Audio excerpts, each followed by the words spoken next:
Booyah! Booyaka, booyaka. What's up, y'all? It's your boy Charles on this. We're hit that thumbs up button. Comedian DC Young Fly. DC Curry. This is not DC Young Fly, DC Curry. He was actually in Friday After Next with Katt Williams. He played Uncle Elroy. Uncle Elroy in the Friday series. He was John Witherspoon's brother in the movie. He is actually close friends with Katt Williams, and he's giving his opinion about the interview he had with Shannon Sharp. Let's go ahead and check it out, and I'm gonna come back with my reaction. Nobody off limits. I'm sure y'all saw Katt. I got 28 messages I ain't even opened yet. What, did he say something about me? No. But But he let everybody else have it. But he did mention the next Friday cast, so I'm sure those 28 messages have something to do with he mentioned 35 people in the cast. Right. He didn't mention you, but he did mention what you did not say. What everybody calling me for? Ricky Smiley called you? Listen. Ricky Smiley have it. Boy, did he let Yeah, he definitely let Ricky Smiley have it. Ricky Smiley have it. Yeah, I gotta watch this He next let year. old Ricky have it. Yeah, he let him he have let it. him- Where do you stand on interviews like that, DC, where people? Well, Katt, my friend. Yeah. Katt, my friend. Steve Harvey, my friend.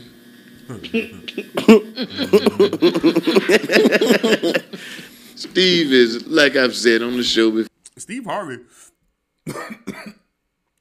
Steve Harvey he's basically been known as an asshole, and I've heard stories from my cousin about Steve Harvey. He's very sensitive. I talked to Katt Williams after him and the Steve Harvey blow up. And I said, Katt, come on, man. Because I'm going to tell you the truth. Actually, you remember when Steve and Katt were going at it? Mm-hmm. It kind of saddened me, man. Because before that, the rappers would go at it amongst each other. Mm-hmm. Comics, we always had our beef amongst ourselves. Right. But I think that was the first time it was done out in public. Oh, wow. Katt Williams versus Steve Harvey. So I was talking to Katt, and I asked Katt, I said, come on, man, what's going on? And it's two sides to every story, but Katt's explanation was, he was in a mall one time before we did Next Friday. Katt was in Next Friday. Right. And he was just a working comic. He had two sons. They were in a mall, and they saw Steve Harvey. Uh-huh. Steve Harvey was on Steve Harvey's show at that time. His son said, that's Steve Harvey. Katt said, yeah. His sons wanted to go up and ask Steve Harvey for autograph. Katt told him, go ahead. This Katt story to me now. Okay. The boys went up. Steve Harvey, to make a long story short, rejected him. Big time. They came back to Katt. They said, he told us, he ain't doing none of that. And the boys went back and told him, Katt Williams, my daddy. And supposedly, Steve said, who the fuck is Katt Williams? Which at the time was a good question. Right. Katt told his boy, don't worry about it, come on. Fast forward a year later, when Katt has come to be the Katt that we know him. Yeah. Steve was having trouble selling tickets in Detroit. They added Katt to the show, turned it into Katt versus Steve Harvey show, and Katt went out and just ripped a hole in Steve's ass. Oh, wow. So that's Katt's side of the story. Yeah, basically that's how it was. He said he's the reason why Steve Harvey stopped doing stand-up. I don't know about all of that.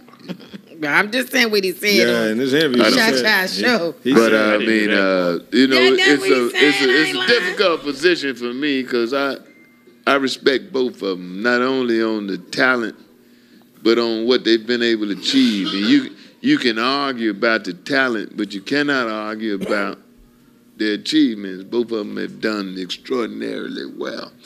Bo P and I went out. Katt had called us, and Katt was living in, was it Swanee, Bo P? Brazelton.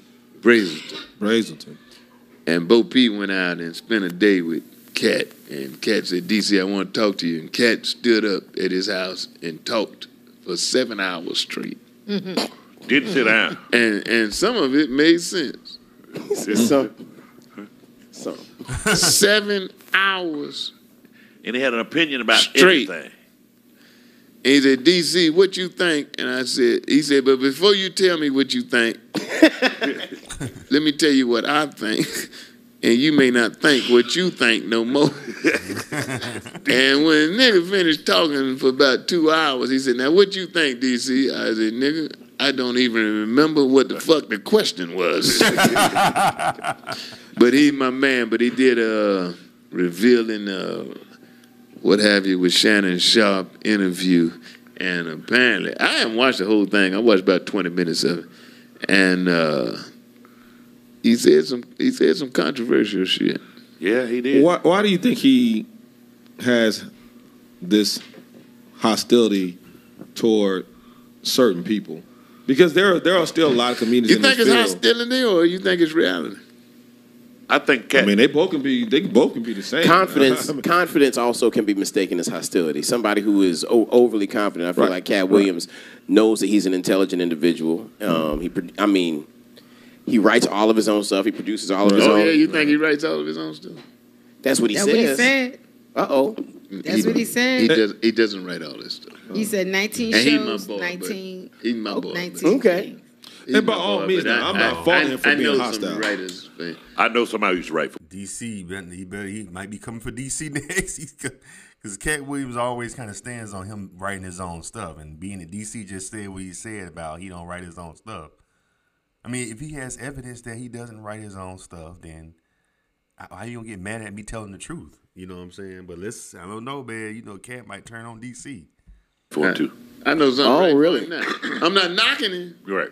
Because, most of them had that. Arsenio, my buddy, he had 14 right. What's his name writes for Katt? Damn, it take that many people to write a joke? A 5-minute, 10-minute monologue? Damn, 14 people? That's a lot of people on the payroll to write jokes. D. Militant used to. D. Militant used to, but the other boy Red. in L.A., not Red Grant, another boy. I know, Joey. Oh, D. Militant, that's cool. Joey Wells. Joey Wells. Yeah. Writes for Katt. But I ain't knocking. Okay. I mean, that's when you get up you there need like a team. that. Yeah, you need You a need team. a team. I mean, I never had one. I had Sean Miller wrote a little bit for me way back in the day, but it just didn't work out. When I was on Comic View, they had a budget for writers. I said, man, I don't need no damn writer. Give me that money for wardrobe. And that's what they, that's what they did. Yeah. I never had They a had some guy that writer. helped with the punch up. But He I ain't did mad say- at anybody that does. DC, he Now, I've did. written for some other people. I've written for Tim. I've seen him use my material. Right. DC, he did say that he had one guy that helped him. What'd you say, JJ? He said, Tim won't stop laughing. He said he did have one guy that helped him cultivate his jokes. What are you talking about, Mark Curry? Mark Carey, yeah. He said he did have him to But I ain't help mad him at with him. that. That ain't nothing But he said that he wrote his own extraordinary. stuff. Most successful comic. When you see them shows like Jimmy Kimmel, Jay Leno. Jay Leno, them guys got a staff, man. Yeah. There's no way in hell you could write that much shit. And do that monologue Daily. Daily. It's impossible. Well, So what's the big deal if you... Yeah, I've always wondered about that. A lot of those late night shows like Jimmy Kimmel and Jimmy Fallon, and even you go way back to like Jay Leno and Johnny Carson. Like, how are they able to come up with these jokes every night? Like, they have a staff. They have a staff that make them. They have the staff that makes them look good. Oh shit! Come on, man. If you write your own stuff, or if you start off writing your own stuff and then you get to a point where you have writers, what's the big deal? Ain't no big deal. Yeah. Okay. No. Because like I'm hearing like it's a big deal. No, Writers are very no. important. Writers make a lot of money in Hollywood. Right. Right. And then, because I've written for some very famous people that don't want to, and I'm not interested in telling it. Right. But the thing about this is why I used to shy away from performing in Hollywood. They talk about the Laugh Factory and the Comedy Store because a lot of the comics that are very successful, they have writers. Now they ain't gonna steal your shit, the comics, but their writers Will. are sitting. I'm talking about they sitting in the place in Hollywood With notebooks. with a notepad. Yeah. And they writing your shit down. Keenan- So they take it and they sell it Yeah. to their artists. And then the artists do it and they don't know that it's your shit. DC, you know, back in the day in Hollywood, you would do a joke, and the guys who are ahead of you would go to TV with it, and they say it's the first one. The next night, First man. one with TV on the joke. That first one on TV. On the joke. So when you on the road say the joke, they say, "Oh, you got that from Keenan." Being a comedian is a hard hustle, man. Hit that thumbs up button. And Keenan ain't thought of this shit. No. Keenan used to bring Keenan his got it writers. from me. But Keenan- you can't really blame Keenan. Right. Because the writers that write for Keenan are sitting in the clubs in Hollywood. I'm talking about literally, man, with a notebook. He had all 11 of them, all 14 of them sitting in there. Last So, Thursday. so do you think that's the issue with him and No, Katt's a Cedric? good because salesman. Katt- because Katt is saying that Well, Cedric Katt stole is this saying stuff. one-on-one that Cedric was at. I was in Chicago. Last weekend I was in Houston, 7,000 people. In Chicago, 11,000 with Cedric and DL. Hey, I think Cedric is talented myself. Right. And he talking about punching him in the stomach. He is fat. That was funny. But he don't I want ain't to gonna mess with lie, Cedric. that was funny. I'm so sorry. Cedric ain't no joke. Man. I like Cedric, but that was But I've funny. always thought Cedric was a talented brother. Right. And I've always thought he could dance. He can dance. And, you know. He's an so entertainer. be His it. name, He's Cedric an the Entertainer. entertainer. He's Yeah, an man. entertainer. Oh no, I don't even know his name. Cedric's real last name. I know a lot of them. But can we all kind of agree, even though Shannon Sharp has had a lot of guests on, it's probably one of his best shows he's ever did. Like, it's definitely I can't think of a He's better had some one. good shows. Yeah, he's had some good shows, but That People might like- be the best one. It Yeah. was about 3 hours, wasn't it? I ain't watching 2 hours. It was 2 hours and 42 I minutes. watched and I watched all of about it. 30, 40 minutes. I said, I ain't got time to sit through it. I hit the thing to see how much longer. And it was like With 2 more hours. DC. Two more hours, Let's right. be straight. So Now, can we agree upon Katt that? is self-promoted, self-produced. Katt knows how to sell. That's what Katt is doing. So- Katt knows this I will controversy Katt told me- gonna make people come out to see it. Okay, Bo, you remember after we went there? So a few days after you and I sat there and listened to him 7, 8 hours, he was coming to my house Right. and had a little car issue. Right. And so while we were waiting on the car issue to be remedied, we were just talking. I said, Katt, you know you owe me $500. And it's a true story. Back in the day, we were both doing, I think it was Comedy Central specials, or it may have been Def Jam or something, I don't know. But anyway, we were in New York, and at the after party, they had given Katt a check. Katt thought they were going to give him cash. So we were at the after party, and Katt didn't have no cash. So I gave Katt $500. So I told Katt that night, I said, hey, man, you know you owe me $500. Katt said, no, I don't remember, DC. From where? So I told him from where. He said, is that true? I said, yes, nigga. You didn't have no money. I gave you $500. He said, have you told anybody? I said, no, I don't roll like that. Why would I tell somebody that you owe me $500? He said, DC, this is what Katt Williams said. DC, that's the difference between you and me. He said, that's why you a great comedian, but I'm famous. Right. Oh. He said, Sure if you did. tell somebody that, you'll have 5 million hits tonight. Right. Yeah, he did. He don't mind stitching it out. You're right. He'll tell it. He don't mind. I mean, telling we it. had an issue where TMZ called us about him. Remember? Yeah, they talking And about $25,000. we could have went to TMZ straight ourselves and got the Straight money. out. But we When- called him. When they first called me, they said, DC, you got any footage? I said, I don't know what the hell you talking about. I've been in an incident with Katt. And I said, I don't know what the hell you talking about. I hung up the phone. I called Katt. I said, Katt, these motherfuckers called me and offered me $25,000 to tell them what happened tonight. Right. He said, well, hell, tell them. Yeah. He said, they want footage. I ain't got no footage. He said, I record the whole thing. I send it to you. Right. I said, well, we're gonna split the money. He said, I don't want the money. Give it to him. Yeah. Man, he sent me the footage. I got it on my phone now. Right. I called TMZ. They said, we already got it from the police. I said, 25 down the drain. But that's how Katt is. He like, hey man, call him back. But in that breath, you know, you took that time to have the honor amongst your comedic partners to say, hey man, let me check. I worked for TMZ. Harvey Levin is going to get what he needs. He has connections all through LA. I worked at TMZ for 2 years, man, and let me tell you, that dude has people all over this city that tip him off on a lot of shit. And on top of that, he used to be a lawyer. So, for 10 years before he started TMZ. So, come on, he has connections.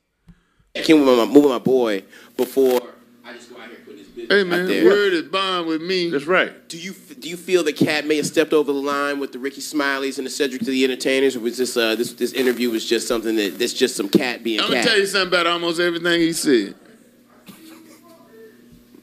I know about it. I wouldn't have said it, but it's pretty much true. Yeah. Right. So, but where do you would, like you said, you wouldn't have said it, but everybody's different. I wouldn't have said it because I know something about all y'all that I won't say. I appreciate that. Because it would ruin y'all's relationships. It would ruin your marriage. It would ruin you. Wouldn't be a pastor no more. Never again. Never. You ain't got to emphasize all that, bro. Like, dang, bro. Like, Sister JJ put them eyes on me. I don't know nothing about you, Sister JJ. Bo, if I told everything I knew about you, boy. Hey, you be rich. Hit that thumbs up button, guys. Hit that thumbs up button. Subscribe to this channel. You would not be rich. I wouldn't be rich. You would not be rich. Broke. My partner down at the cigar bar just stepped in the room. Brian Bulwell. B. DC Curry, man, I forgot about DC Curry, man. He funny as hell, man. DC Curry up there. He got to be, in his late 60s? Because he came out, he was around my age when he started comedy kind of late. But he was young, but he was in his early 40s, I believe. So he got to be in his late 70s, 60s. Yeah, man. Big Brian, if y'all haven't been, y'all need to go downstairs. What up, Turn your B? damn phone off, Reverend. I thought I had Go it on downstairs silent. to Wise Wanna act Ash. important. We'll be right back. You listening to This Race. This is This Race.